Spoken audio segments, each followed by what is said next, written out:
Olá, bom dia. Hoje, quinta-feira, dia 15 de agosto, a Notícia de Frente está no ar. E aqui ao meu lado, o Lúcio Sorge e o Antero Paes de Barros. Bom dia, Antero. Bom dia, Nayara. Bom dia, Lúcio. Bom dia, telespectador e telespectadora. Bom dia, Lúcio. Bom dia, Nayara. Bom dia, Antero. E bom dia a você que nos honra com a sua companhia. E eu quero começar a Notícia de Frente falando sobre a comissão que vai ser presidida pelo PSL para analisar o projeto que pode vetar a embaixada a Eduardo Bolsonaro. O projeto de lei de nepotismo, que poderia barrar a indicação do deputado Eduardo Bolsonaro, do PSL de São Paulo, como embaixador brasileiro nos Estados Unidos, foi aprovado por unanimidade ontem. O próximo passo é ser analisado por uma comissão presidida pelo partido do presidente Jair Bolsonaro, que é o PSL, no qual o próprio Eduardo Bolsonaro é líder estadual. Ou seja, ele fará sua própria defesa, ou não? Esse projeto vai ser votado na Câmara dos Deputados, né? O deputado Eduardo Bolsonaro é deputado federal, ele poderá ir lá, usar a palavra e falar. Mas a aprovação desse projeto não significa absolutamente nada, porque é um projeto de lei. Para ele entrar em vigor, ele ainda precisa passar algumas etapas, né? Ele, muito provavelmente, deve ter sido aprovado por unanimidade na Comissão de Constituição e Justiça, onde é só para dizer se aquela proposta do deputado, né, do Podemos, que apresentou a proposta, se essa proposta é constitucional ou não. Então, foi aprovado por unanimidade que é constitucional. Agora vai para uma comissão de mérito. Depois dessa comissão de mérito, vai para o plenário. Depois do plenário, tem que ser aprovado pelo Senado. Enquanto isso, o Senado já votou a indicação. Quer dizer, não tem chance. E ainda que fosse aprovado as duas casas, o presidente ainda podia vetar. Então, esse projeto não será empecilho para Eduardo Bolsonaro ser embaixador. O que pode ser empecilho será a vontade política dos senadores. Se os senadores resolverem colocar o pé na porta como um freio de contrapeso realmente às decisões do presidente Bolsonaro, aí sim, pode acontecer. Mas não é função desse projeto. Esse projeto não será votado ao tempo. Eu, na minha opinião, a tendência mais forte para essa decisão dos senadores vai ser a seguinte: como Jair Bolsonaro, o presidente da República, colocou essa questão aí da embaixada norte-americana para o filho dele como uma espécie assim de prioridade absoluta para ele, tipo assim, 000, o toma lá da cá vai ser grande, hein? Os senadores podem até aprovar, mas não vai ficar barato para o presidente Jair Bolsonaro. Os senadores vão querer negociar e negociar muito para aprovar o nome de Eduardo Bolsonaro. É nesse ponto que eu queria chegar, porque as críticas acontecem, porém ainda não escancaradas. Por exemplo, o deputado federal Felipe Francischini, do PSL do Paraná, falou publicamente que a indicação de Eduardo Bolsonaro não é nepotismo, mas que o filho do presidente não deveria trocar o mandato por uma embaixada. Tem muita gente dizendo que não é nepotismo mesmo, diz que é filhotismo. Nepotismo você não pode indicar parente, ele está indicando o filho, então não é nepotismo, é filhotismo, né? Mas assim, em cargos de confiança você pode indicar sim. Né? Já há um entendimento do Supremo Tribunal Federal, mas aí nós estamos discutindo apenas o aspecto da legalidade. O aspecto é o seguinte: é a mais importante embaixada brasileira. Tem qualificações do Eduardo Bolsonaro de ser? O fato de saber fazer hambúrguer... Falar inglês. E saber falar inglês. E aí alega uma boa relação com Donald Trump. Eu conheci o netinho do Pedro Pinto. A filha do Pedro Pinto é casada com um americano. Eu conheci o neto dele fala inglês, tem 3 anos de idade. Nem por isso está habilitado a ser embaixador dos Estados Unidos, né? Mas não faz sendo filho de mãe brasileira. E não está habilitado não por ser menor de idade, né? Quer dizer, olha... Apesar de falar inglês. Nós temos que nós temos que, assim, o Brasil deveria indicar um embaixador de carreira. Isso é o normal. O Bolsonaro diz assim, é uma honra para o país, até porque os Estados Unidos já deu uma carta dizendo que quer o filho do presidente como embaixador. Ele fala dessa relação, inclusive, que foi elogiada por Donald Trump. Pois é, tudo bem, mas essa relação é entre países, não é entre pessoas. Bolsonaro vai passar, Trump vai passar. Bolsonaro, no máximo, termina esse mandato e, na melhor das hipóteses, ele consegue a reeleição, né? Trump, na melhor das hipóteses, termina esse mandato e consegue a reeleição. Depois, Trump nunca mais pode se candidatar a presidente da República dos Estados Unidos. Quer dizer, você não pode pegar uma relação que é perene e transformar isso numa relação familiocrata, né? Você não pode estabelecer relação entre família. Eu acho que foi um erro político do presidente Bolsonaro. Até porque vai sangrar nessas negociações que o Lúcio está falando. Não é oportuno. E eu quero aqui traçar uma comparação. Sim. Porque, às vezes, o seguinte, nesse clima aí de nós e eles, né? Às vezes o seguinte, quando a gente critica aqui o PT, né? O Lula, né? Fala que Lula não é preso político, né? Vem a turma do PT e bate. Aí, quando critica o Bolsonaro, vem a turma do Bolsonaro e faz exatamente o que a turma do PT faz. Ou seja, não se discute argumento nenhum. Por exemplo, o que acharia hoje esses políticos, essas pessoas que estão mais localizadas ao espectro da direita do país, se ali atrás a ex-presidente Dilma Rousseff resolvesse indicar a filha para ser embaixadora dos Estados Unidos? Ou o Lula tivesse indicado o Lulinha, né? Mas eu não citei esse exemplo, eu pensei nesse exemplo, Antero. Mas aí eu ia falar, não, mas você queria que indicasse o Lulinha, denunciado por corrupção, por isso que eu citei o exemplo da Dilma, da filha da Dilma. Não, veja bem, se o Eduardo Bolsonaro, pelo menos, fosse diplomata, tivesse passado no concurso do Itamaraty, fosse um diplomata de carreira, tivesse uma vivência no Itamaraty, fosse respeitado dentro do Ministério das Relações Exteriores, tudo bem. É possível colocar político em embaixada? Normalmente, o Itamar Franco perdeu a presidência da República, ele foi ser embaixador brasileiro, sem pertencer ao Itamaraty. Arthur Vigílio foi ser embaixador brasileiro em Portugal, só que Arthur é de carreira, Arthur é diplomata, passou no concurso, é diplomata de carreira, ele tem uma carreira no Itamaraty. O Eduardo Bolsonaro não tem essa carreira, não tem. O Eduardo Bolsonaro tem essa experiência de convivência com a família. Não, mas o mérito aí é pela filiação dele, não é? É por ser filho do presidente Jair Bolsonaro. Aí a gente vai ter até que mudar, né? Uma sigla, né? Que a gente sempre ouviu por aí, né?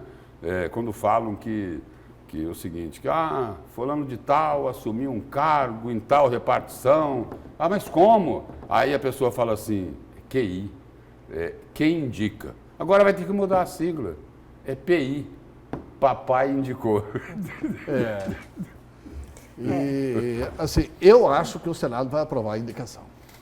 Vai ser uma votação apertada, ele vai passar um constrangimento, vai ter que ser sabatinado. Deve estar estudando barbaridade, né? Para poder ser sabatinado lá. Porque a turma vai tentar moê-lo na sabatina. A turma que eu falo da esquerda, né? Os da direita vão perguntar para ele nome completo, se lembra bem aí do nome de sua mãe, para ver se ele está do papai, como que é. Mas a esquerda vai fazer perguntas para ele que ele tem que se preparar. Vão perguntar sobre a economia dos Estados Unidos, qual o conhecimento que ele tem, não é?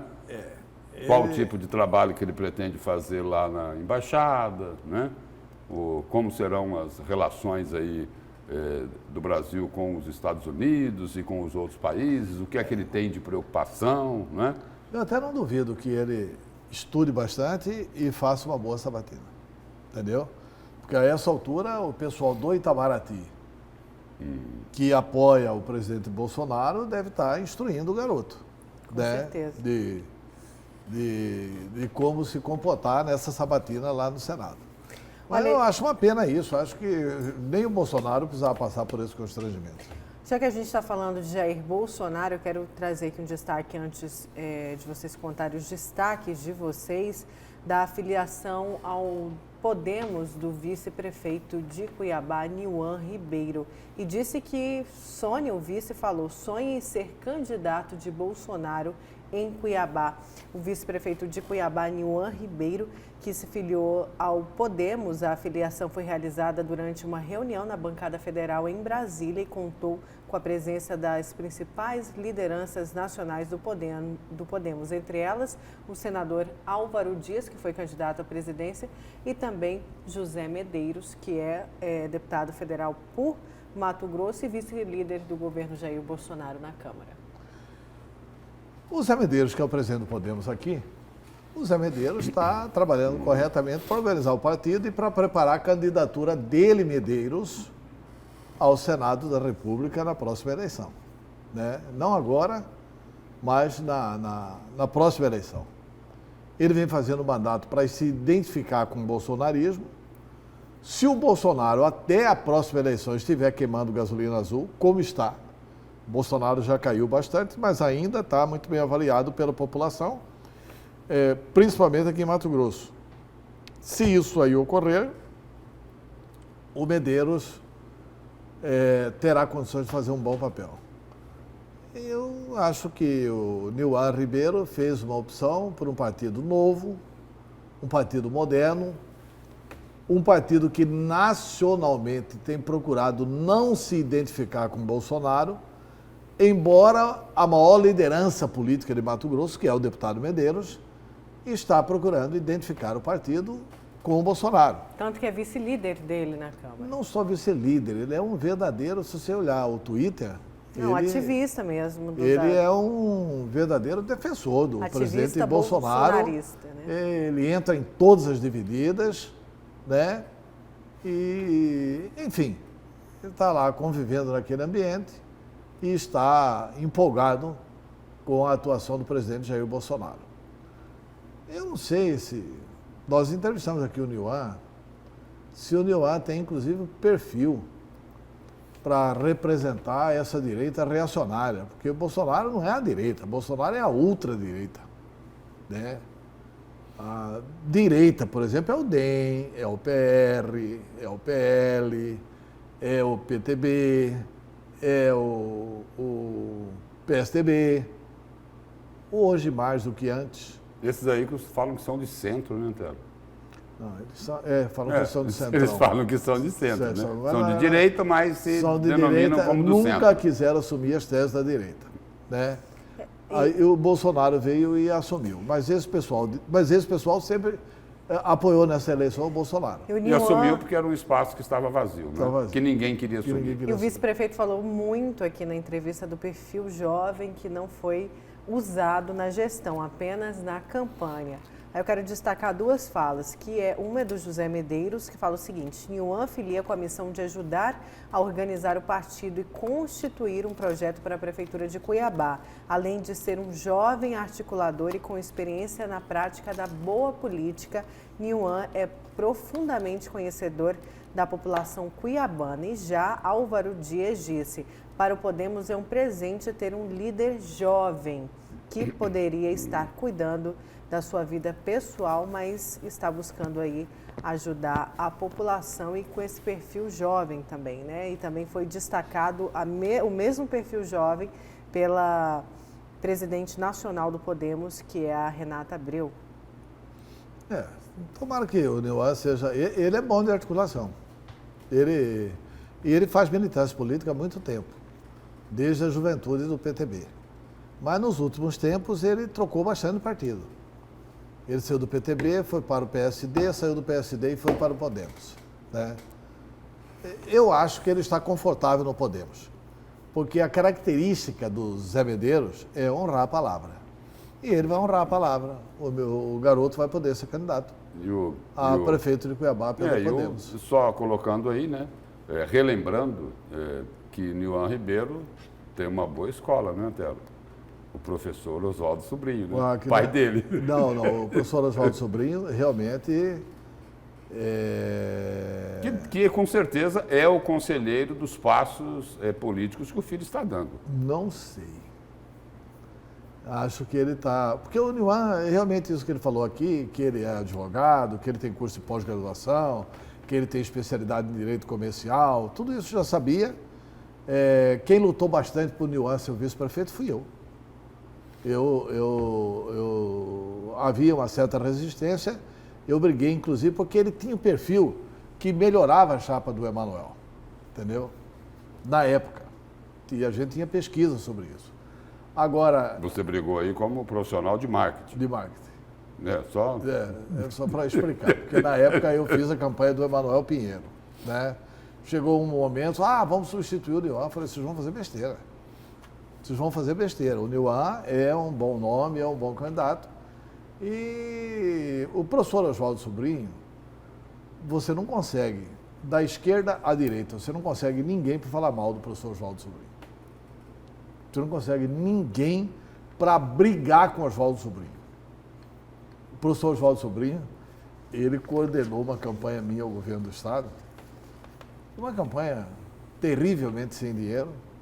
Faltando uns 40 dias para a eleição, ele foi me buscar no aeroporto e falou assim, até eu dispensei o motorista aí, manda seu motorista lá com o meu motorista e vamos conversando aqui.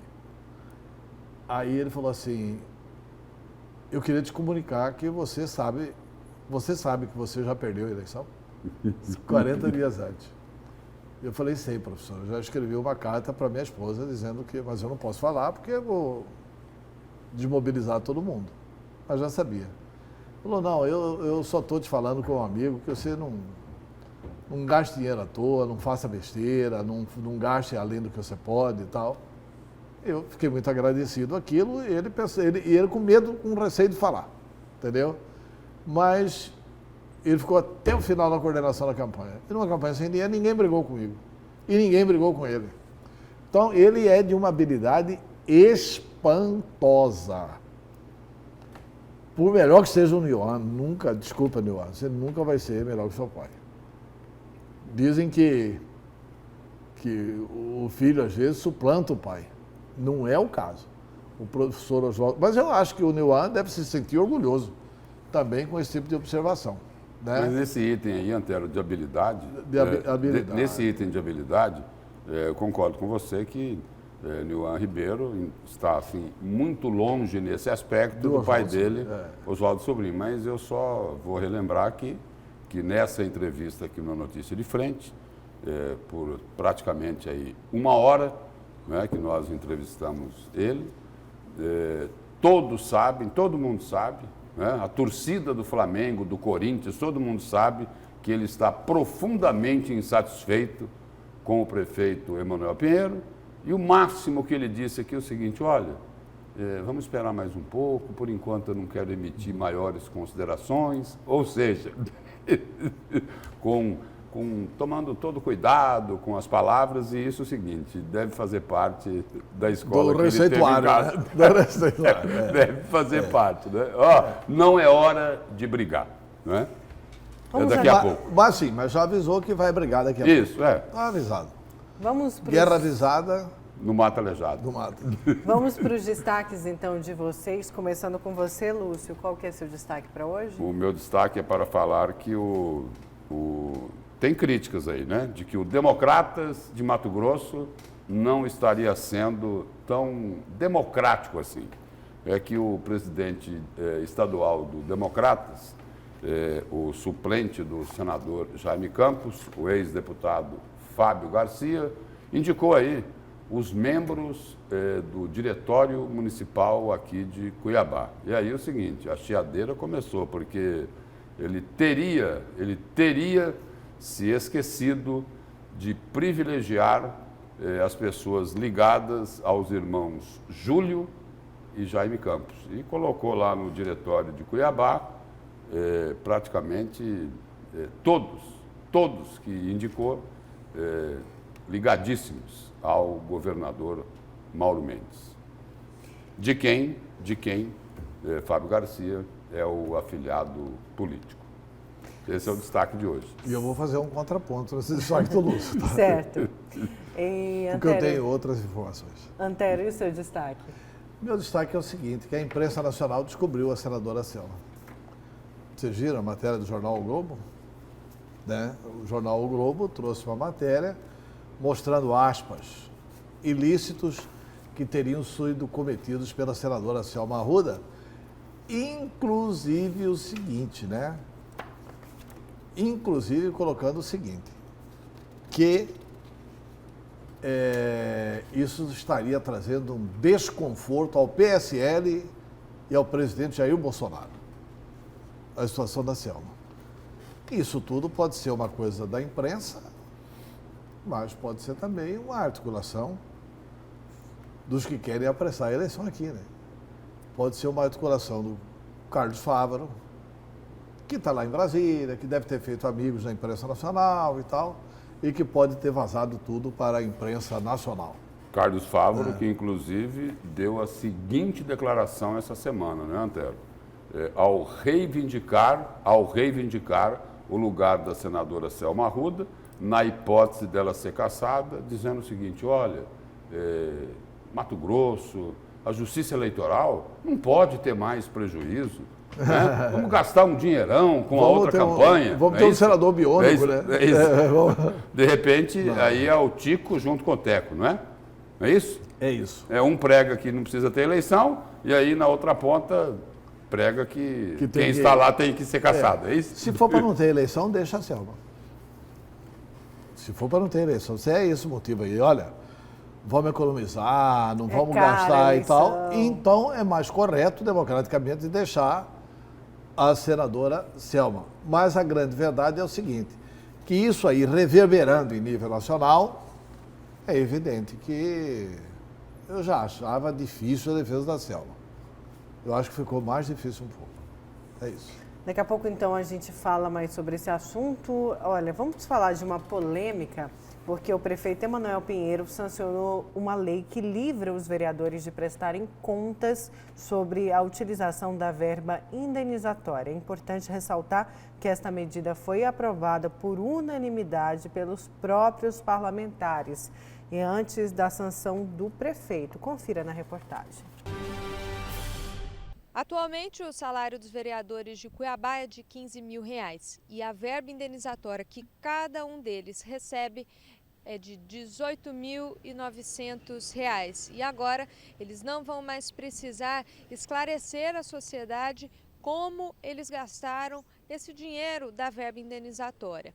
É que na última sexta-feira, dia 9 de agosto, foi sancionado e já publicado no Diário Oficial a lei que altera a forma de prestação de contas e a finalidade da verba. Conforme a lei, os parlamentares vão receber as verbas com caráter compensatório e a comprovação de contas será, entre aspas, feita mediante apresentação de relatório de atividade parlamentar do vereador, ficando dispensada a apresentação de comprovante de despesa, ou seja, não será necessária a comprovação de gastos por meio de notas fiscais ou recibos, apenas uma descrição do gasto. O presidente da casa, o vereador Misael Galvão, afirma repetidamente que eles sempre prestaram contas e que a mudança apenas regulamenta a atividade conforme orientação do Tribunal de Contas do Estado. Nós prestamos conta dos nossos relatórios, das ações dos vereadores, não é deixar de prestar conta. Nós aqui cumprimos na risca, dentro da transparência, da honestidade, da seriedade, com recurso público. Nós só criamos a questão da regulamentação dentro da normativa do Tribunal de Contas. É importante lembrar que a lei de fevereiro de 2014 está judicializada desde o ano de sua aprovação, quando a juíza Célia Vidotti declarou irregular o valor recebido pelos vereadores. Em 2016, o Tribunal de Justiça manteve o entendimento da primeira instância. Até que em junho deste ano, o ministro Edson Fachin, do Supremo Tribunal Federal, manteve a decisão do TJ e fixou o valor da VI em 60% do valor dos vencimentos dos parlamentares. Afirma o ministro em sua decisão que, desta maneira, como bem salientado pela juíza Quo, em vista da violação clara dos princípios constitucionais da moralidade e da razoabilidade, a adequação do valor da verba indenizatória torna-se imperiosa. Também é importante lembrar que os deputados estaduais, por exemplo, também recebem essa verba e não prestam contas. Com a imagem de Aguinaldo Cavalcante e apoio técnico de Moisés, Patrícia Helena Dorileu para o A Notícia de Frente. Que deveria ser a chamada verba remuneratória, né, Lúcio Sorge? E aí o interessante aí, o presidente da Câmara dizia, o vereador Misael Galvão, que foi o seguinte: olha, foi uma regulamentação seguindo as orientações do Tribunal de Contas. Quer dizer, antes eles prestavam contas. A regulamentação agora é para não prestar contas. É para fazer lá um relatóriozinho de atividades, meia boca, e fica tudo por isso mesmo. Mas o seguinte, pensando bem, a Câmara não deve prestar contas também. Porque é o seguinte, ninguém presta contas. Ninguém presta contas do que gasta com verba indenizatória. Indenizatória coisíssima nenhuma. É verba remuneratória, porque eles recebem isso antes e recebem todo santo mês o mesmo valor. Lá no caso da Câmara é 18 mil e 900 reais. Eles queriam, na realidade, 48, para que fosse proporcional ao que os deputados recebem de 65 mil reais. Eu digo o seguinte, usei um pouco de ironia aqui, né, dizendo que eles não têm que prestar contas porque ninguém presta. Agora, o correto era que todo mundo prestasse contas, não é isso? Primeiro, eles iam lá, fazia o gasto que tem que ser feito para exercer atividade parlamentar, aí chegava, apresentava a nota fiscal e eram reembolsados, porque aí sim, né? Aí isso daí é o seguinte, é o gasto que o parlamentar teve sendo indenizado, E isso mesmo, Nayara, você me lembrou de algo importantíssimo, algo gasto com atividade parlamentar. Não é o seguinte, como acontece por aí, tá? Nem tentem me desmentir. O que acontece com a verba indenizatória em muitos órgãos é o seguinte, o camarada recebe a verba indenizatória e esse dinheiro da verba indenizatória é para pagar a secretária lá do serviço doméstico, é para pagar o motorista particular da esposa, da filha, de algum parente, é para pagar o segurança da casa dele. É correto isso? É para tomar cerveja, para fazer... Não, para fazer tudo, entendeu? É para ir na Cristal, essas coisas tudo. Isso aí eu não... Isso eu não tive informação. Pode, se quiser, não tem problema. O que eu digo é o seguinte, que eles não usam isso na atividade parlamentar. E aí é o seguinte, e não prestam contas também. E agora a Câmara é o seguinte, falou, já que ninguém presta, nós também não vamos prestar. E quem paga essa cerveja ou essa saidinha? O resto é discurso, ou seja, usar um termo mais fácil de ser assimilado, né? É conversa para boi dormir. Olha, eu estou concordando integralmente com o Lúcio, porque eu acho assim, não dá para criticar a Câmara sabendo que o Tribunal de Justiça não presta contas. Não dá para criticar a Câmara sabendo que o Tribunal de Contas não presta contas. Não dá para criticar a Câmara sabendo que a Assembleia também está desobrigada de prestar contas. Não dá para criticar a Câmara não sabendo do que existe sobre isso no Ministério Público. Vai criticar os vereadores. Porque uma coisa o vereador Misael falou aí é absoluta verdade.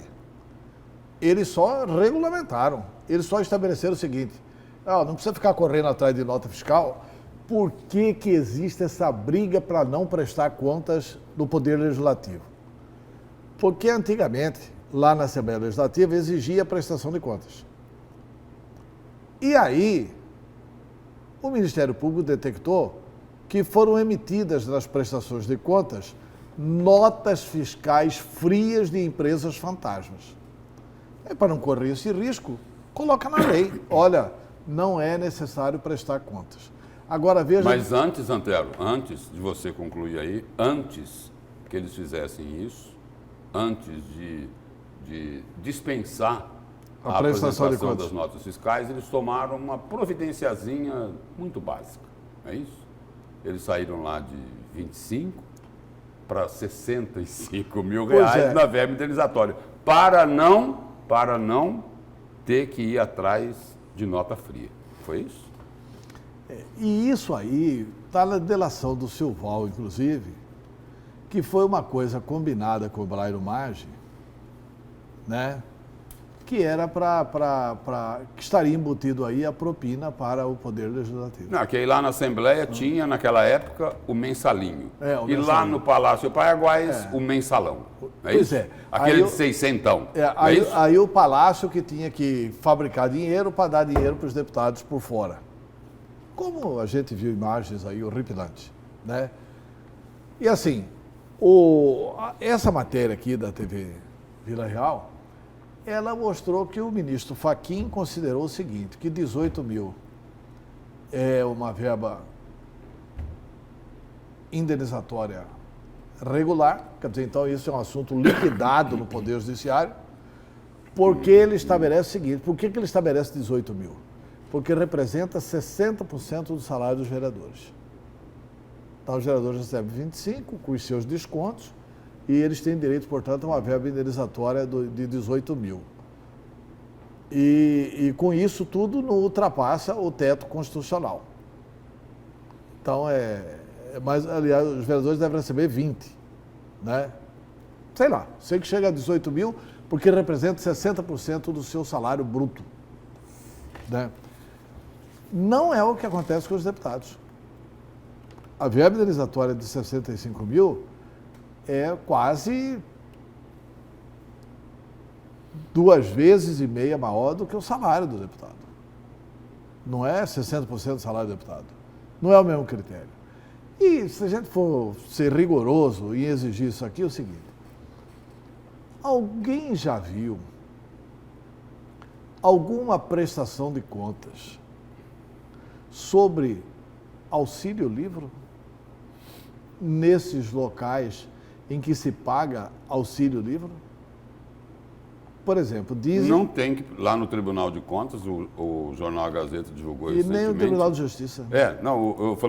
Eu estou me lembrando que foi recente agora, uma reportagem no Jornal A Gazeta, saiu no portal Gazeta Digital também, uma cota lá de 70 mil reais. Para livros. Por ano. Por ano. Para livros. E que não precisa prestar contas também. Pois é, assim, alguém já visitou... Aí é para livro? Aí É para livro? Alguém já visitou a biblioteca para ver quantos livros É foram porque adquiridos? deve estar bem abastecida. Essas coisas que, assim, então eu me recuso a falar de Câmara de Vereadores. É 6 mil reais. Eu acho que a Câmara de Vereadores não pode ser carimbada de seu patinho E feio. nesse caso do Nessa cotão, quadra aí. nesse Então, caso aí da cota, no cotão não, que cotão é outra coisa. Cotão lá no Tribunal de Contas é uma verba indenizatória de mais de 30 mil reais. No caso da cota dos livros aí, dá o quê? Uma média de 6 mil reais por mês, porque Não dá não. Não, sim, são 70 mil por Sim. ano. Se eu não fugir da escola, é isso. Dá o quê? Tá, um pouquinho menos de 6 mil. Porque se fosse 6, daria 72 mil, não é isso? É isso. E aí é o seguinte, já que a gente fala de Tribunal de Contas, Nayara, eu peço licença a você aí, para registrar um fato aqui que é extremamente interessante. E a peça aqui que eu vou falar, ela se divide em 2 atos. O primeiro ato é o seguinte: Ministério Público Estadual abre inquérito para investigar Pedro Taques para retenção de recursos, por retenção de recursos do Fundeb. Essa reportagem aqui é do Pablo Rodrigo, lá do portal Gazeta Digital. Então, é o seguinte, é o Ministério Público investigando Pedro Taques por retenção de recursos do FETAB. Agora, eu vou aqui para uma outra reportagem, só que esta é do Olhar Direto, do Vinícius Mendes.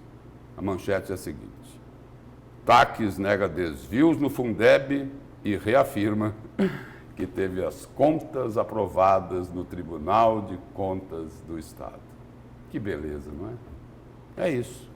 O Ministério Público está investigando os desvios de finalidade dos recursos do Fundeb e o Tribunal de Contas do Estado, que sabia do desvio de finalidade dos recursos do TCE, ao julgar as contas de 2017, bateu palmas e aprovou. É isso. E aí, não vão explicar isso? Ninguém vai dar explicação para isso? Eu acho que isso pode estar no rol das 23 irregularidades graves. Não, esse daqui, Antero, até o seguinte. Não, eu estou falando assim... Esse é de 2018, né, Antero? Essa referência... Ah, sim. Porque essa questão do Fundeb é lá de 2017. Teve até uma CPI na Assembleia Legislativa. Mas aí é o seguinte, fecharam os olhos e aprovaram as contas. Ah, sim, essa ainda é de Essa 2017. é das contas de 2017. Olha, vamos voltar a falar da Câmara de Vereadores, porque a Câmara vai investigar o vereador Abílio Júnior por quebra de decoro. Os detalhes com a repórter Patrícia Helena Dorileu. O Sindicato dos Agentes de Fiscalização de Cuiabá protocolaram na Câmara de Vereadores um pedido de cassação do mandato do vereador Abílio Brunini Júnior, o Abilinho do PSC. O sindicato alega que o vereador, no mês de maio, teria coagido os agentes de fiscalização a entrarem em um veículo particular do parlamentar e irem junto a ele até a casa do prefeito Emanuel Pinheiro, sob a justificativa de que ele faria uma fiscalização de uma obra que estaria acontecendo na casa do prefeito.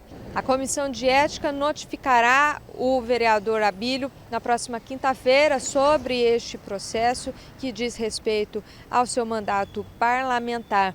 O vereador Toninho de Souza, que preside a comissão, explicou que vai subsidiar a investigação, a apuração deste caso, que na época, lá no mês de maio, chamou muito a atenção.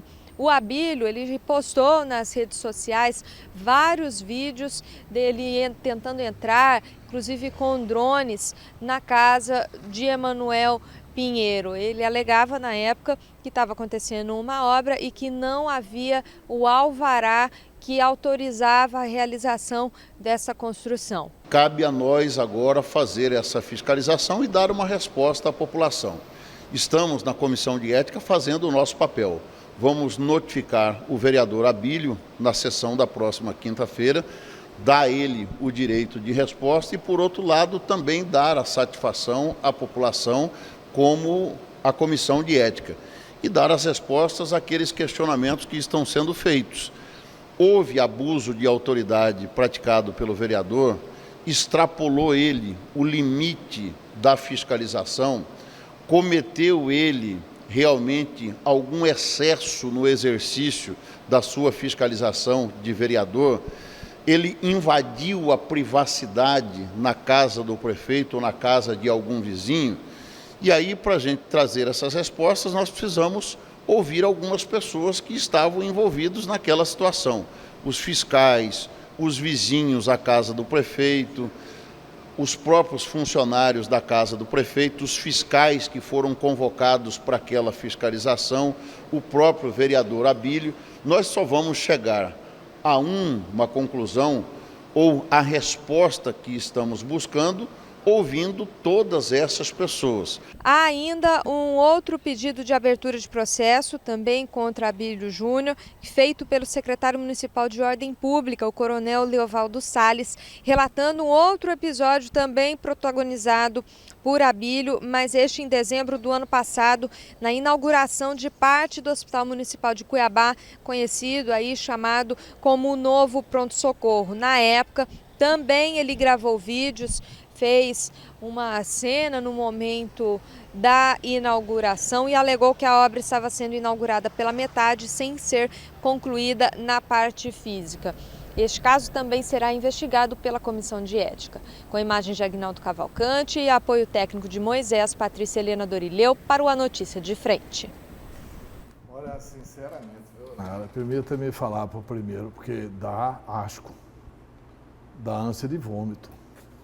Porque assim, a Câmara Municipal vai investigar se o Abílio faltou com a ética, porque em abril do ano passado ele fez um vídeo lá no HMC para provar que a obra não estaria sendo entregue coisa nenhuma e que a obra não estava concluída. Não, Aí eles vão investigar o Abílio por isso. Citaram também. A obra não está concluída até hoje. Olha, primeiro que é uma perda de tempo com o dinheiro público. Vão chamar familiares do Emanuel Pinheiro para depor. Segurança. Como segurança do Emanuel Pinheiro, que é o cara que é subordinado a ele. E o gasto tem com o esse princípio. processo todo? Pois é, isso custa dinheiro. Isso é dinheiro público. Estão tentando armar uma farsa para tentar tirar o mandato desse garoto. Eu não conheço o Abílio, não sou amigo do Abílio, não tenho relações pessoais com o Abílio, não convivo com o Abílio, não tenho nenhuma relação com o Abílio. Mas é uma indignidade isso que estão tentando fazer. Isso aí não é um processo da Câmara Municipal. Aí nós somos forçados a acreditar que é do sindicato. Veja bem, há quanto tempo aconteceu isso?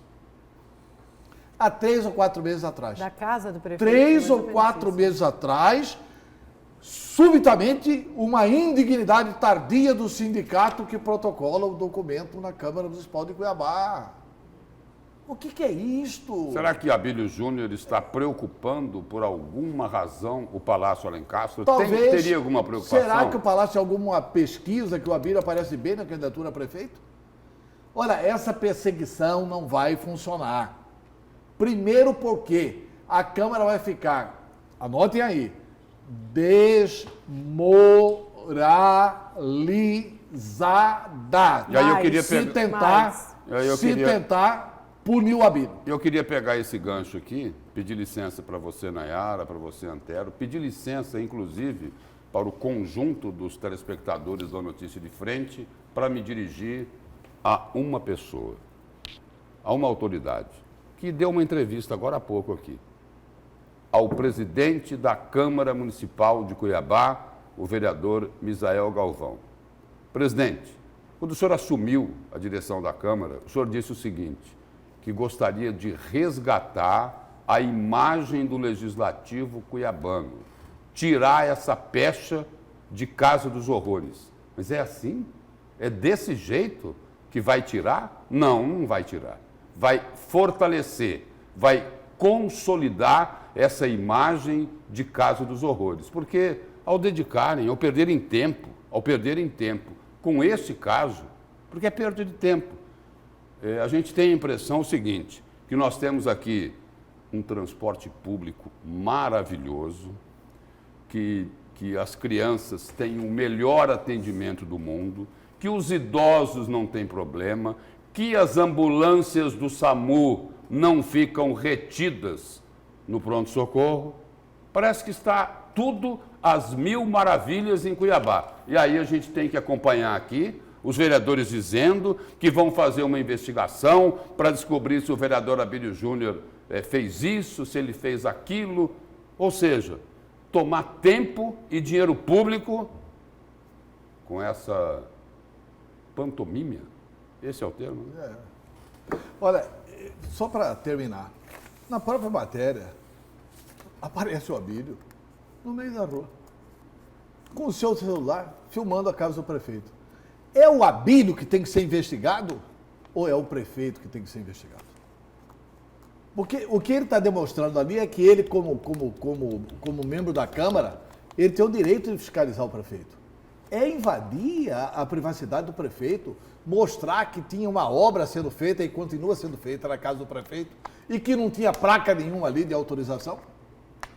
E por que isso nunca foi mostrado? Isso nunca foi mostrado. Isso nunca foi mostrado. Isso nunca foi mostrado. Teve o questionamento do vereador, fizeram discurso, esculhambaram com ele, falaram que ele era radical, mas o seguinte, preto no branco não apareceu. Até aqui. Pode até aparecer, mas até agora não apareceu. E o esclarecimento que já foi dito na imprensa é que o drone não era do vereador, mas sim de um vizinho, não foi isso? É do vizinho. Veja bem, ainda que fosse dele, qual o problema dele pegar um drone, mandar subir o drone para mostrar a obra sendo feita lá na casa do prefeito?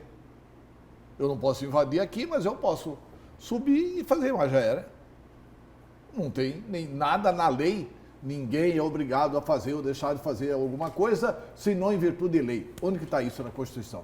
Onde que está isso na lei? Quer dizer, o que estão fazendo é um captus diminuto da Câmara Municipal de Cuiabá. Eu espero que o meu amigo Toninho de Souza, esse é meu amigo, esse eu conheço, o Abílio eu não conheço.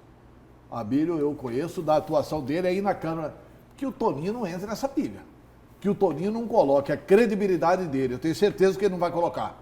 O mandato dele, eu tenho certeza que ele não vai colocar a serviço de uma perseguição política.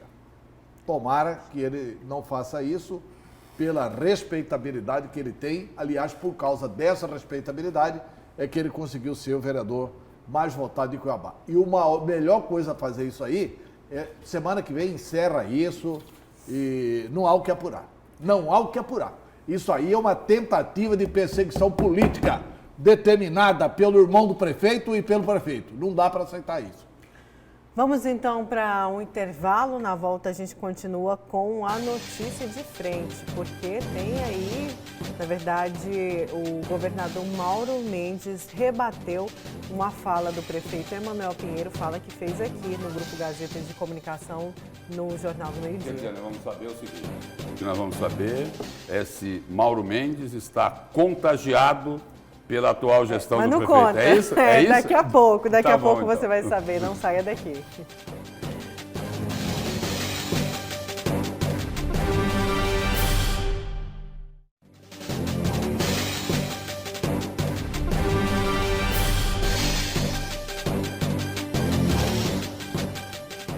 Voltamos com a segunda parte do programa Notícia de Frente. E olha, enquanto o prefeito de Cuiabá diz que é Emanuel Paz e Amor, o governador Mauro Mendes está mais para o estilo bateu, levou, porque Mendes também comentou por que em Brasília almoçou, ele que comentou aí, rebateu uma fala do prefeito Emanuel Pinheiro, também falou sobre o almoço com o presidente do Supremo Tribunal Federal, Dias Toffoli, e o governador ainda justificou o porquê da proibição da pesca nos rios mato-grossenses por 5 anos, que é um projeto de lei, e a pavimentação da rodovia federal BR-158 por dentro de uma terra indígena.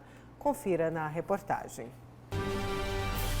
Bom dia. O governador Mauro Mendes comentou sobre a intenção do governo federal em pavimentar a BR-158, a rodovia federal que passa por dentro de uma terra indígena em Mato Grosso. Na última audiência pública que nós tivemos na cidade de Água Boa, com a presença do ministro Tarcísio, ele disse textualmente que vai persistir da 158 atravessando por dentro da terra indígena.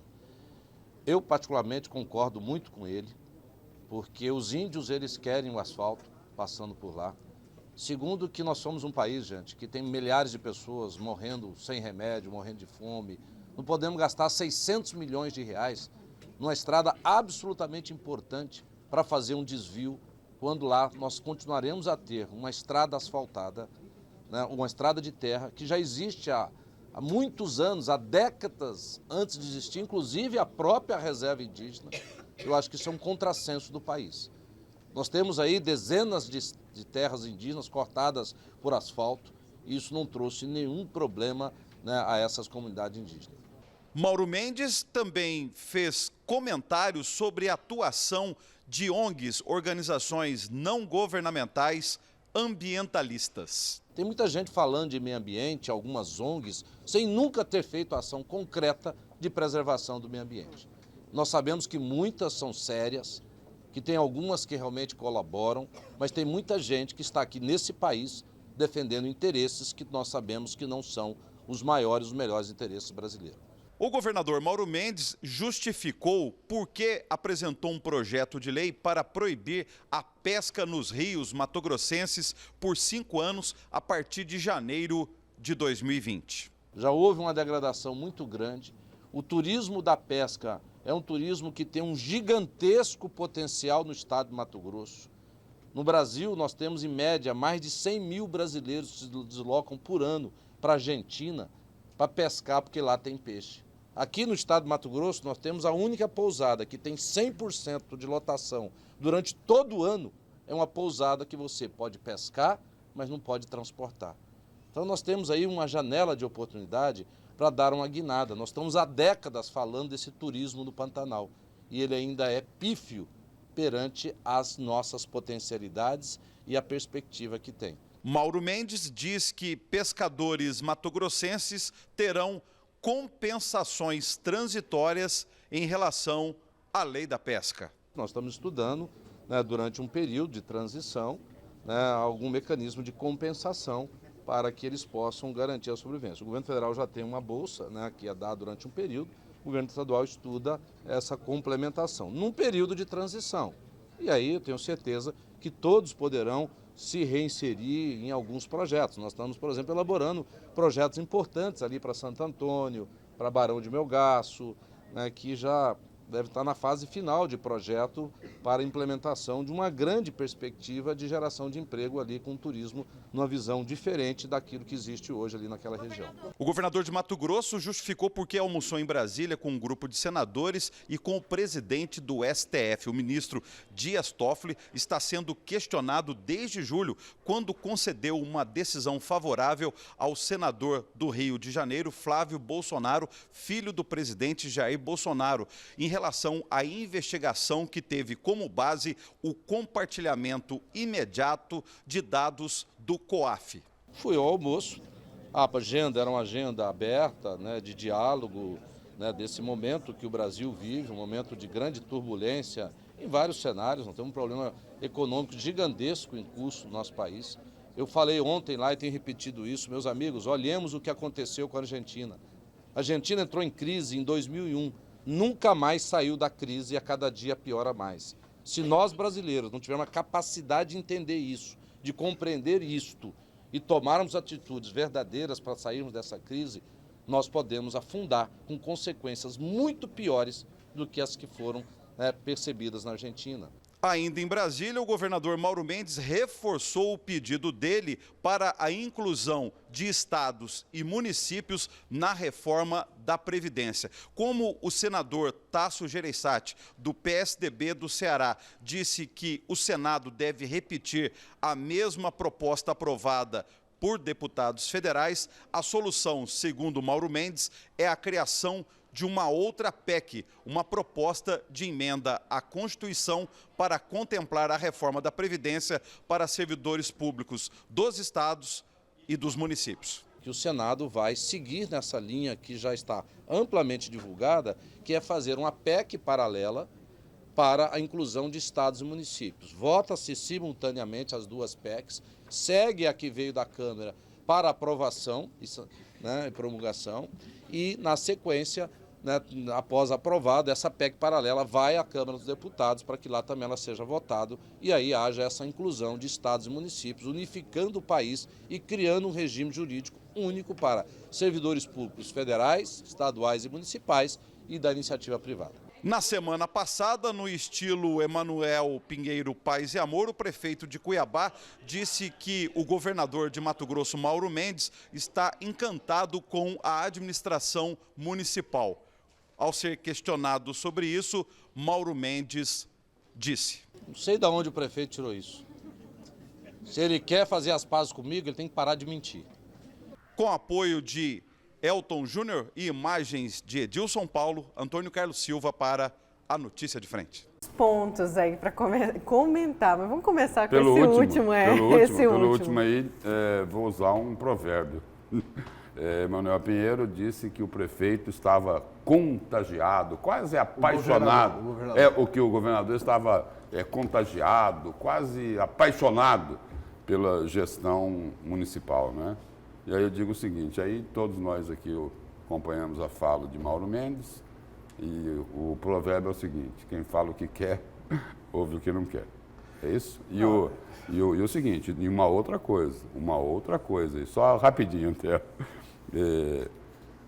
a informação que eu tinha é que assessores do governador Mauro Mendes entendiam que ele teria que ser, nessa resposta ao prefeito, porque ele ia responder, né? Quando o prefeito disse que Mauro Mendes estava contagiado pela administração da capital, que ele ia responder, todo mundo já sabia que ele ia responder. Alguns assessores do governador entendiam que ele deveria ter sido mais ácido na resposta em relação ao que foi. Mas parece que Mauro Mendes resolveu deixar mais barato. Ave Maria, Por isso que eu ia falar, mas... mais duro ainda. Ele só chamou para ver de mentiroso, né? Queria que chamasse de quê? Além disso. Olha... Tem que perguntar para a assessoria. Eu ouvi assessoria, isso. né? Os assessores eles devem acham, ter né? a resposta. Tem Eles que devem... xingar, e tal. A turma do lado quer que xinga. Mas, na verdade, é o seguinte, comunicação é verdade. Da onde que Emanuel Pinheiro tirou que o Mauro Mendes está apaixonado pela administração dele, tá não sei o quê, etc. Tal. Então, assim, as pessoas não devem mentir em nome dos outros. Porque corre o risco do cidadão ser perguntado como foi. Porque ele só mentiu em nome do governador. O governador está apaixonado pela minha gestão, está empolgado com a minha gestão. Pode até não falar, pode até não votar em mim, mas está empolgadíssimo. Ora, para ele se reconciliar comigo, ele tem que parar de mentir. Ou seja, eu não estou empolgado coisa nenhuma com essa gestão aí à frente da Prefeitura de Cuiabá. Mauro Mendes gosta de confusão, hein? Ave Maria, esse projeto da lei da pesca... Pois é, saiu uma confusão agora, né? Acabou. Duas, na Olha, verdade. esse projeto da lei da pesca, dos incentivos e a greve. Para mim, ele é muito mais polêmico do que o do incentivo fiscal. Muito mais. Mais polêmico. Muito mais. Vai dar mais confusão do que o de incentivo, Antero. Eu tenho alguns amigos, como o Chico Peixe, que é um brilhante biólogo. Ele tem doutorado em biólogo, ele fez mais de 500 horas de mergulho estudando, ele fez doutorado sobre isso, estudando o comportamento das piranhas, dos peixes, etc. e tal. Ele acha que isso não vai melhorar coisa nenhuma, a fauna ictiológica, mas com toda a ciência que ele tem, eu ouso discordar como pescador amador. Porque eu vou pescar no Pantanal, Lúcio, e tá assim, hoje se você falar assim, eu vou pescar no Pantanal e vou pegar dourado, você pega dourado. Só que como está proibido você trazer o dourado, você pega e solta o dourado. Então a população de dourado aumentou. Aí ele fala assim, não há estudo que prove que a população do dourado aumentou. Não há estudo científico. Beleza, como nós somos leigos, não tem como contestar essa afirmação. Mas também não há estudo científico publicado de que não aumentou. Há uma percepção dos pescadores amadores de que aumentou sim a população do dourado. Essa moratória no Rio melhora muito a nossa fauna. Vai melhorar muito a quantidade de peixes. E a tese do governador é que quem vem aqui pescar e que gosta da pesca esportiva vai pegar muito mais peixes e aí vai deixar muito mais dinheiro do Estado. Tem problemas a serem resolvidos aí? Evidente que tem. O que fazer com os pescadores profissionais? O que fazer com os pescadores profissionais? Que realmente vivem disso. Né, porque... além dos pescadores, além dos pescadores, o que gira no entorno dos pescadores profissionais. Sabe qual que é a estimativa? O que você falou em milhares é de pelo menos 100 mil famílias que vivam só disso. De todo esse processo, desde quem faz o artesanato, de quem faz a isca, de quem vende, de quem é pescador. Mas quem vende a isca vai continuar vendendo, tudo, vai continuar vendendo. Quem vai atrás de isca vai continuar ganhando mais dinheiro porque vai vir mais turista e vai comprar mais isca. Essa etapa está superada. O que precisa fazer é fazer um levantamento honesto de quem que é profissional e de quem que não é profissional. Porque tem muita fraude também. Por exemplo, Brasília... Tem gente que recebe o defeso, que Brasília não tem nenhum rio e lá tem mais de 40 mil, 50 mil pescadores profissionais no Distrito Federal. Então, assim, tinha que fazer um levantamento cuidadoso, honesto, correto e resolver o problema dos pescadores profissionais. Agora, sem estudo, nisso que você falou aí, sem estudo, esse projeto não deve ser votado. Né? Tem que se estudar o assunto, tem que se discutir, tem que se debater. E falar em fiscalização também, não né, pode Lúcio? ser mais a toque de caixa. Aí eu coloco esse dois... é um projeto que não pode ser votado em urgência. Né? Aí eu coloco dois questionamentos. Dá para preocupar com o rio se a gente não tem tanta preocupação com a mata? Essa é uma pergunta. Vamos preservar o rio e, do outro lado, vamos permitir derrubar a floresta? Não, o que mais... Essa é uma É pergunta. verdade, o que mais atrapalha o rio é o assoreamento. É isso aí. Exato. Se você derruba a floresta, derruba a mata ciliar. Tanto é que eu sempre defendi o seguinte, que se eu fosse secretário do Meio Ambiente, pegava um barquinho, subia o rio Cuiabá, rio acima.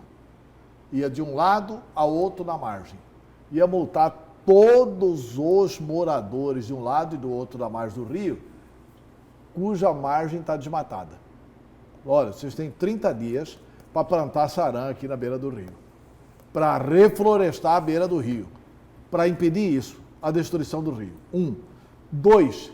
Você resolve o problema do rio resolvendo o problema do saneamento básico das cidades. Quer dizer, a maior agressão que o rio sofre é a agressão urbana. Aí o pescador vai falar, escuta, e aí? Vocês não vão arrumar o saneamento? Pois é, tem que Aí arrumar. vocês vão continuar jogando Pois é, esgoto aqui então dentro do tem que rio? ter- E tem vai que ter- questionar outras coisas. Então o como peixe que não tirar do rio lá, o esgoto vai matar.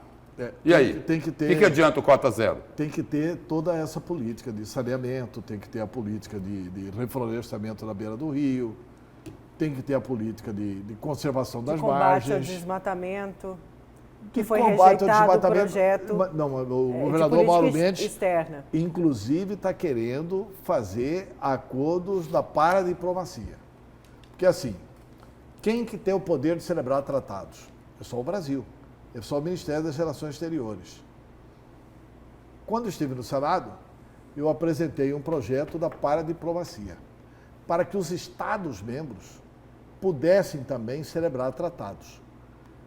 E o governador Mauro Mendes está utilizando, inclusive, essa tese de ir atrás da Noruega para obter recursos da Noruega para preservar o meio ambiente.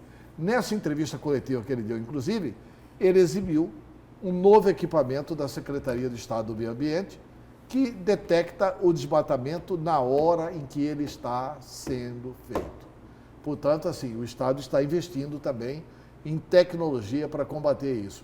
Agora, concordo inteiramente com o Lúcio, não dá para ser atropelado a toque de caixa um projeto dessa magnitude. E aí uma última colocação sobre isso é o seguinte, é preciso encontrar aí, nesse projeto, é importantíssimo preservar, não se pode deixar isso para amanhã. Mas é importante o seguinte, chegar ao meio termo para não prejudicar essas milhares de pessoas. A questão dos pescadores profissionais aí, é preciso se pensar nisso, como é que vai se encontrar uma solução, um meio termo. Porque senão, os pescadores profissionais podem imaginar o seguinte, que de repente o prejuízo deles vai ser o ganho de outros interesses. Porque de repente, se eles vão ser totalmente prejudicados e ninguém está nem aí para eles, espera aí, quem é que vai sair ganhando com isso? Tem algum interesse econômico por trás disso? É isso daí que precisa ser ajustado. Para não ficar esse tipo de dúvida. A gente ainda vai discutir muito o cota zero aqui numa notícia diferente. Lúcio, vamos para o seu destaque? Meu destaque é do Partido Democratas, que aqui em Cuiabá, segundo alguns integrantes do próprio Democratas, não estaria sendo tão democrático assim. É que o presidente do Democratas de Mato Grosso, o suplente de senador e ex-deputado federal Fábio Garcia, ele indicou aí os novos integrantes do diretório do Democratas aqui de Cuiabá. E aí é o seguinte, os indicados aqui, os principais indicados, Alberto Machado, que todo mundo conhece lá como Beto 2-1, ele foi indicado como presidente do Democratas de Cuiabá. No cargo de vice-presidente está lá o ex-vereador Domingos Sávio, assessor do presidente da Assembleia. Na tesouraria, o advogado Pascoal Santulo. Na minha avaliação aí, minha avaliação não, de todo mundo, né? Um dos mais próximos amigos de Mauro Mendes. O que chegou com Mauro Mendes aqui em Cuiabá, que dividia marmita com o governador, Pascoal Santulo. Aí também indicou José Rodrigues Rocha Júnior, o Marcelo de Oliveira e o Tiago França também fazem parte da nova direção. E aí é o seguinte, o que se colocou é de que estão lá, foram privilegiadas as figuras, as pessoas mais próximas do governador Mauro Mendes e que teriam sido alijados dessa escolha os irmãos Júlio e Jaime Campos. E aí tem até uma manifestação do deputado Dilmar Dal Bosco, que é do DEM, que é líder do governo, e que diz o seguinte: olha, faltou diálogo na nomeação da comissão do partido aqui em Cuiabá. Aí ele citou aqui o presidente lá e o vice-presidente, né, que é o Beto 2-1 e o Domingos Sávio. Aí lembrou da ligação com o governador. Para Dilmar, que foi presidente do Diretório de Mato Grosso, faltou diálogo entre as lideranças do Democratas. Faltou ter uma conversa alinhada, diz ele. Acho que faltou um pouco de diálogo, de comunicação, mas isso se conserta. Bom, então tem alguma coisa errada, não é? O partido é grande, não há por que ter qualquer tipo de rusga ou rachadura em qualquer momento. Bom, esse aqui é o Dilmar Dal Bosco, deputado do DEM, líder do governo e muito, mas muito próximo do senador Jaime Campos. Mas tem também uma manifestação, um protesto do ex-governador Júlio Campos, dizendo o seguinte, que Garcia foi precipitado ao nomear o diretório municipal. Júlio Campos criticou ontem, na realidade, ontem, o posicionamento do presidente estadual da sigla na escolha, aí, sem comunicar os membros mais antigos do grupo. Essa foi a declaração de Júlio Campos. Abre aspas. Os membros do DEM tradicional, os fundadores do partido, que estão há 40 anos juntos, ficaram de fora. Houve uma precipitação do presidente Fábio Garcia no sentido de acelerar sem fazer a reunião da executiva e isso aí gerou uma reação.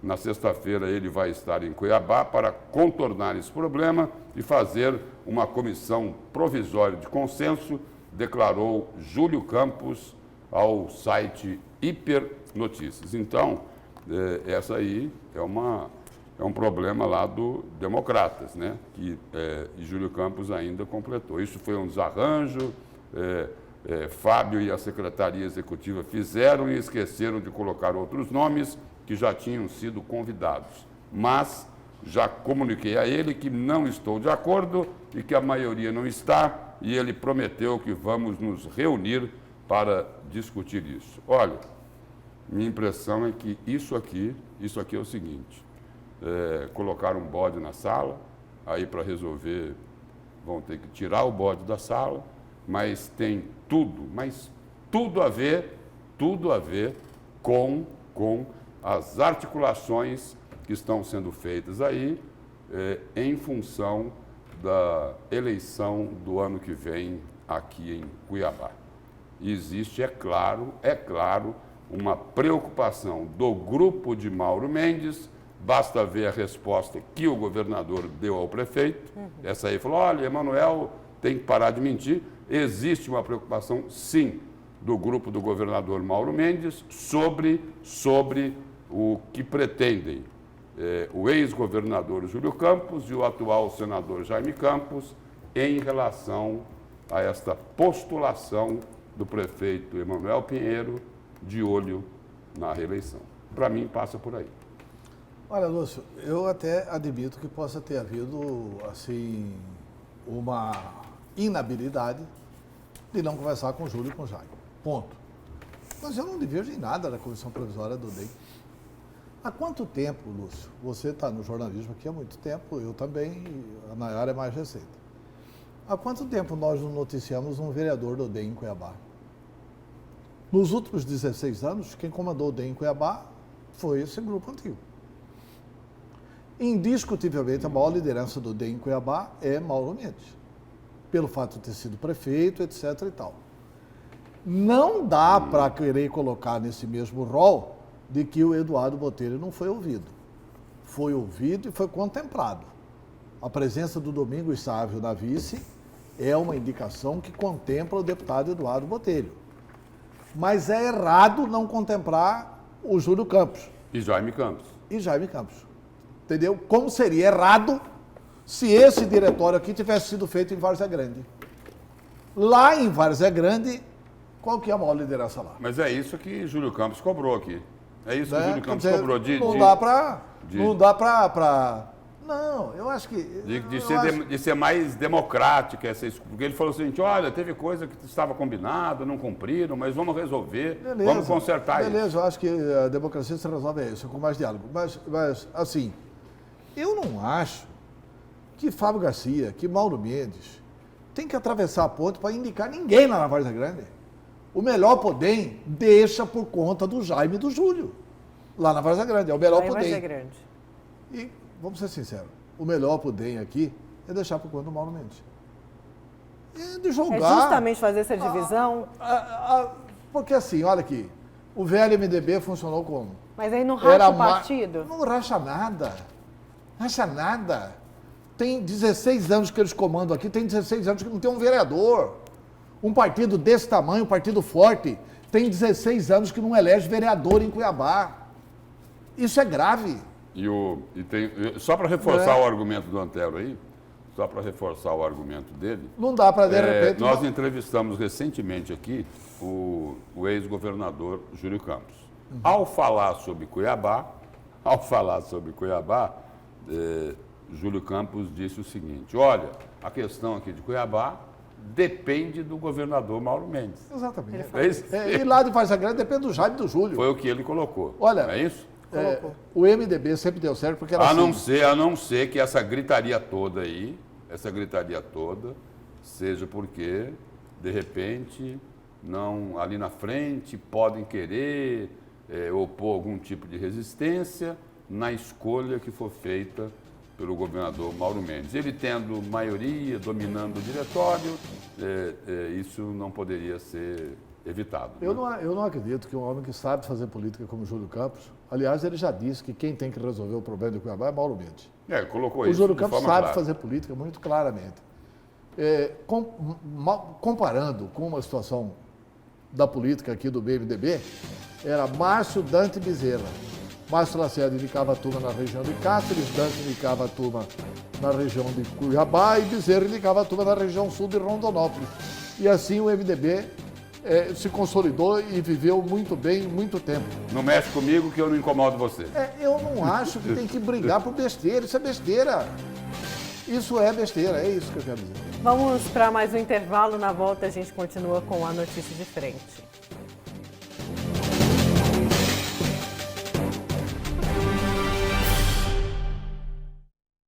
Tem que falar pouco.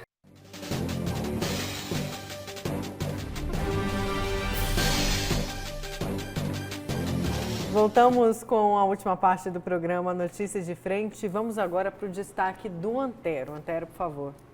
Olha, meu destaque é o seguinte, é que o jornal, o Globo, né, descobriu 2 pontos, né? Alguém vazou para o Globo os, aspas, ilícitos cometidos pela senadora Selma Arruda do PSL, né?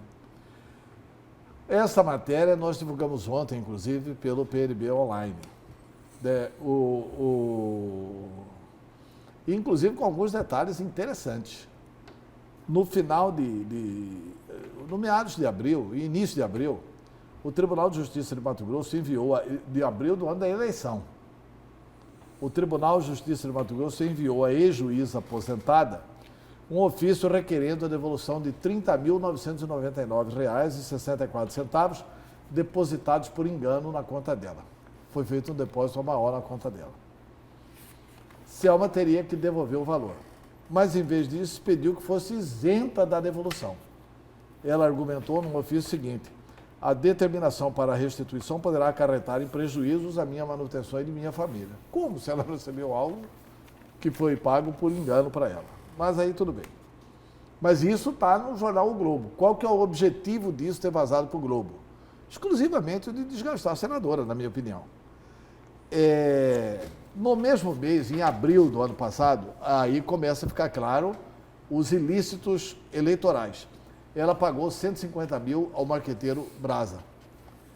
A origem dos recursos gastos na campanha e na pré-campanha, ela própria declarou que era do primeiro suplente, que deu 1,5 milhão e ela pediu emprestado mais 1,5 milhão, disse a juíza Selma ao jornal O Globo. Além de Selma, o PSL elegeu os senadores Flávio Bolsonaro no Rio, Major Olímpio em São Paulo e Soraya Tronic em Mato Grosso do Sul. Conhecida em Cuiabá, diz a matéria do Globo, como Sérgio Moro de Saia, a ex-juíza e senadora eleita pelo PSL, que se notabilizou por sentenciar políticos corruptos, vem se transformando em incômodo para o partido do presidente da República. Isso tudo é relembrado nacionalmente às vésperas do julgamento da decisão do TSE sobre a juíza Selma Arruda, né? Eu acho que isso aqui é para quê? Não é nem contra a Selma, isso aqui é para intimidar. A pressão que pode fazer, ou que poderia fazer, ninguém sabe se iria fazer ou não, a pressão que eu falo é legítima, é no bom sentido, é pedido legítimo, não é nada de corrupção não, é em favor da Selma pelo PSL e pelo próprio governo do Jair Bolsonaro. Então, essas coisas sendo divulgadas, embora o jornalista tenha todo o direito de preservar a fonte não está revelada, mas a gente também tem todo o direito de especular sobre a fonte. Está muito claro que o Fávaro está trabalhando bem. Menos para resolver o problema do FEX, da dívida de Mato Grosso. Como que é? Tem gente do agronegócio plantando aí, até isso? Estão plantando isso. E eu acredito o seguinte, que o Fávaro planta isso na esperança de que não tenha eleição para o Senado da República. Se a Selma for cassada, vai ter eleição, ele vai ter que ganhar a eleição. Ele já disse que o correto é ele assumir, se ela for cassada. Pois é, ele vai tentar isso. Até pelos custos, né? Isso que ele alega. Mas se for pelos custos, fica a Selma. Se for pelos custos, então vamos analisar os custos, fica ela que foi mais votada. Aí vamos respeitar o voto. Ué, só analisar os custos significa que nós não vamos olhar a lei. Se for para não olhar a lei para beneficiar o Fávaro, é melhor não olhar a lei e beneficiar a Selma que foi eleita. Porque desonesta ela não é, má fé ela não teve. Entendeu? Eu acho, sabe o que o Fávaro está conseguindo com isso tudo? Na minha opinião, ele vai conseguir uma enorme militância. Eu não digo da Selma, né? Que se ocorrer a cassação do mandato dela, ela vai ficar muito abatida. Mas a militância da Selma vai ser difícil votar no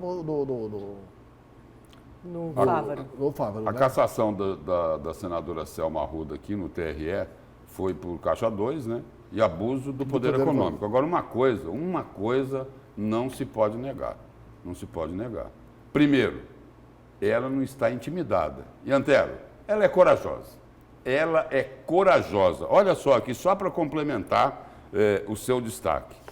Selma defende limpeza geral no judiciário.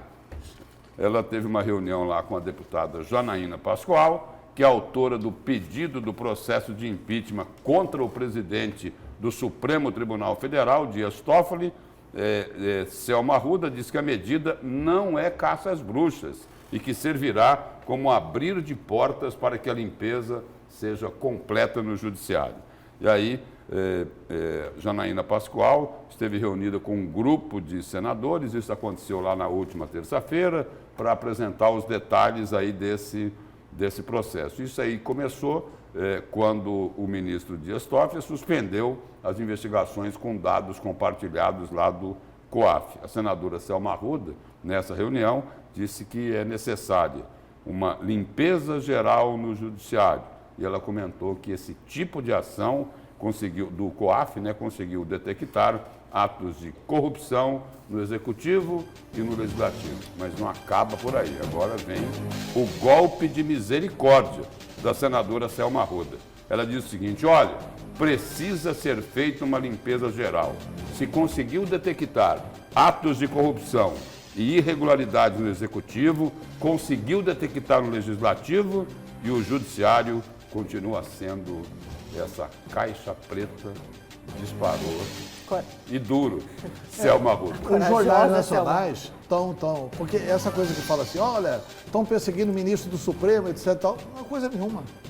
Sabe como que é isso? Eles põem o programa deles de informática para vasculhar as contas independentes, sem saber do nome.